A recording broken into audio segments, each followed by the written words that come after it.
दररोजच्या वाहन तपासणीला यवतमाळकर वैतागल्यात. वाहतूक पोलिसांना खासदारांनी झापलंय. वाहनधारकांची लूट होत असल्याचा आरोप. विनाकारण वाहन तपासणी बंद करण्याच्या सूचना. यवतमाळच्या उमरखेड बायपास हायवेवर वाहतूक पोलीस तळ ठोकून आहेत. ये जा करणाऱ्या वाहनधारकांची विनाकारण तपासणी केली जाते, त्यामुळे यवतमाळकर वैतागल्यात. खासदार नागेश आष्टीकर यांनी देखील संताप व्यक्त केला. वाहतूक पोलिसांनी 4-5 वाहनधारकांना विनाकारण अडवून ठेवलेलं आढळल्यानं त्यांनी कर्मचाऱ्यांना जाब विचारला.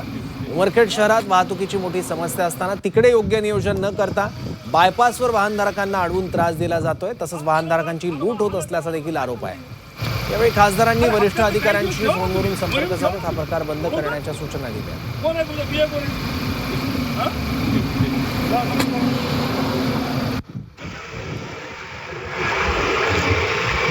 हॅलो, गुंडे साहेब नमस्कार. काय लावलंय हो इकडे रोजच्या रोज काय लावलंय या रोडवर?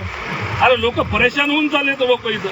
अरे तुमच्या इथं बघा, जवळपास इथं 3-6 माणसं हायवेला उभे. आता काय बाहेर ड्युटी आहे उभे आता की नाही? काय गावामध्ये ट्रॅफिकचा एवढा मोठा प्रश्न आहे, हे सगळे तुम्ही इकडे लावले हायवेला. रोजच्या रोज लाखो रुपयाचं तुम्ही इथं ते लोकांपासून हे घ्यायला लागले. एक दिवस ठीक आहे, 2 दिवस ठीक आहे,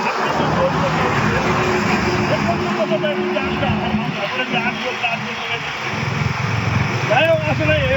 लोक इतकं हलकट बनवून बोलायला ना, लोक म्हणाले हे काय लावलंय म्हणायचे धंदा सगळा. असं नाही हो, हे बंद करा बरं बाबा, बिलकुल बंद करा. तुझं उद्यापासून नाही दिसलं पाहिजे तुम्हाला. काय मला सांगा, तुमच्या इकडे काय उमरखेडमध्ये काय सोनं चोराय नाही लोक? काय कशासाठी आहे मोहीम मला काय लक्षातच येईना. नाही बिलकुल बंद करून टाका साहेब. उद्यापासून तुमच्या इकडे वाहन नाही दिसले पाहिजे मला, बरं का? लय परेशान व्हायला लागले लोक. घेणं द्या. महाराष्ट्रात कुठं नाही, आपल्याचीच आहे. काय पद्धत आहे?